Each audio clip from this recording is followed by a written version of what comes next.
வணக்கம். நமக்கு எண்கணி ஞானத்தையும், வேத ஜோதிட ஞானத்தையும், ஆன்மீக ஞானத்தையும் வழங்கிய அனைத்து குருமார்களுக்கும் நன்றி. என்ற அதே வேளையில் இது ஒரு ஜோதிட விளக்கு ஒளிபரப்பும் இல்லாதவர்கள் கடந்து போய்விடலாம். அண்ட் இன்றைக்கு ஒரு கேள்வி. ஹாய் ப்ரோ, ஆல் த ஜோசியர் saw my ஜாதகம் and said that my ஜாதகம் was very good, but what is happening was totally opposite. So many ஜாதகர் or ஜோசியம். Where is the mistake? Okay.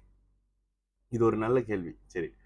நேத்து நடந்த இந்த கேள்வியை படிச்சோன்னே நேத்து நடந்த 2 சம்பவம் வந்து எனக்கு ஞாபகம் வந்துச்சு. நான் அத சொல்லும்போது என் ஸ்டாஃப் சிரிச்சாங்க. சரி. நேத்து பார்த்த எல்லா ஜாதகத்திலயும், அந்த ஆஃப்டர்நூன்ல வந்த ஜாதகத்துல வந்து 2 பேருக்கு லக்ன சந்தி. அந்த லக்ன சந்தி அப்படின்னு வந்துட்டாலே நான் வந்து நெறைய கேள்வி கேட்பேன். நம்மகிட்ட ஜாதகம் பார்க்குறவங்க கிட்ட முதல்ல கேள்வி தான் கேட்பேன். அதுக்கப்புறம் தான் ஜாதகம் பார்க்க ஆரம்பிப்போம். ஏன் அப்படின்னா, "இது உங்களுடைய ஜாதகம் தானா?" அப்படின்னு கேட்க. சரி. அந்த ஜாதகருக்கு அந்த ஜாதகர் வந்து ஜாதகம் கொடுத்தப்ப 1 டிகிரி மகரத்துல 1 டிகிரி ஓகேங்களா, மகரத்துல 1 டிகிரி ஜாதகம் சூப்பரா இருக்கே அப்படின்னு சொல்லிட்டு பேசிட்டே இருந்துட்டு லக்னத்தை பத்தி ஆஹா பிரதர் இல்ல, இந்த இடத்துல லக்னம் 1 டிகிரி, இந்த 1 டிகிரி லக்னம்னா நான் நம்ப மாட்டேன் அப்படின்னு சொல்லிட்டு அவர்கிட்ட நான் முதல்ல கேட்ட சில விஷயங்கள், எப்போதுமே நான் அந்த மாதிரியான விஷயங்கள் செக் பண்ணுவேன்ல, அதுல அவர்கிட்ட உங்களுக்கு மூக்கு பெருசா இருக்குமான்னு கேட்டேன். ஓகேங்களா, உங்களுக்கு இது கேட்கும் போது சிறப்பா இருக்கலாம். ஜோதிடம் இவ்வளவு நுணுக்கமாக இருக்கும். உங்களுக்கு மூக்கு பெருசா இருக்குமா? இல்லண்ணே எனக்கு மூக்கு பெருசா இருக்காது. ஓகே. 5 நிமிஷமா ஒரு 5 நிமிஷம் பின்னாடி போட்டு, தனுசு லக்னம் ஆயிட்டு, எலும்பா வளர்த்தி அழகா இருப்பீங்களா? ஆன்னு இழுத்தாரு. நீங்க போற இடத்துல எல்லா பொண்ணுங்களும் உங்கள திரும்பி பார்ப்பாங்களா? ஆமா. சரிங்களா? நீங்க கொஞ்சம் புத்திசாலி. பேசினாக்கா சில விஷயங்கள் இப்படி இப்படி நடக்குமா? ஆமா. இந்த மாதிரியான விஷயங்கள் உங்ககிட்ட இருக்கா? ஆமா. சில சில விஷயம் அந்த சுக்கிரனெல்லாம் வச்சு லக்னத்தின் அடிப்படையில செக் பண்ணும்போது, ஆமாண்ணே. அப்ப நீங்க தனுசு லக்னம் அப்படின்னு சொன்னேன். ஓகேங்களா?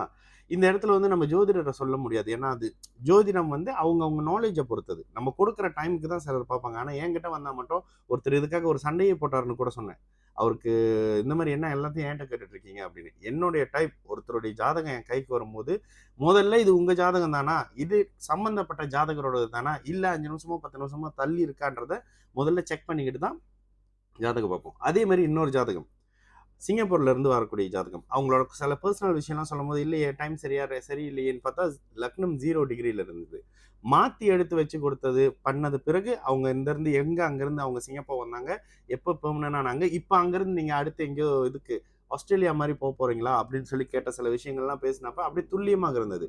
எப்பொழுதுமே எனக்கு நான் கத்துக்கிட்ட ஜோதிடம், முதல்ல குடுத்த ஜாதகத்துக்கு பலன் பார்க்காதீங்க. இந்த ஜாதகம் கொடுத்த நபருக்கும் சரியா வருதா அப்படின்ற மாரியான சில விஷயத்த செக் பண்ணிக்கிட்டு பாருங்கன்னு சொன்னதுல, எனக்கு ஒரு அளவுக்கு இங்க சக்சஸா இருக்கிற மாரியான விஷயத்துக்கு காரணம், நான் இத செக் பண்ணிக்குவேன். ஓகேங்களா? நேத்து ஒரு 60 வயது கூட இருக்கக்கூடிய ஒரு அம்மா, ஜாதகத்த போட்டோனே, "என்னம்மா பிள்ளைகள் வழியில பிரச்சனை, பையன் பொண்ணு பேச்ச கேட்டுக்கிட்டு, மனைவி பேச்ச கேட்டுட்டு உங்கள பார்க்க மாட்றாங்களா?" இவ்வளோ தாங்க ஜோசியம். அது நீங்க பார்த்தோனே உங்களுக்கு தெரியணும். இது கடவுள் பவர்லாம் தேவையே இல்ல. ஆனா, அந்த ஜோதிடம் அந்த ஜாதகர் குடுக்குற அந்த காலம், நேரம், டைம் இதெல்லாம் 3மே ஒண்ணும் இல்ல. அவரு குடுக்கக்கூடிய அந்த டைம் சரியான டைமா? அது அவருக்கு ஒத்து வருதா? வாழ்க்கை சம்பவங்கள சில விஷயங்கள எடுத்துக்கிட்டு, அதுக்கு பிறகு ஜாதகம் போட்டோனே சொல்லிரணுங்க. 2022ல ஹஸ்பண்டுக்கும் உங்களுக்கும் பிரச்சனை வந்துருச்சே, டிவோர்ஸ் ஆச்சு அப்டின்னாங்க. இப்படி இருக்கணும் ஜோதிடம்னா. அப்ப இந்த மாரி ஜோதிடர போய் பாருங்க. சரிங்களா? நல்லது நடக்கும். எல்லோரும் நல்லா இருப்போம். வணக்கம்.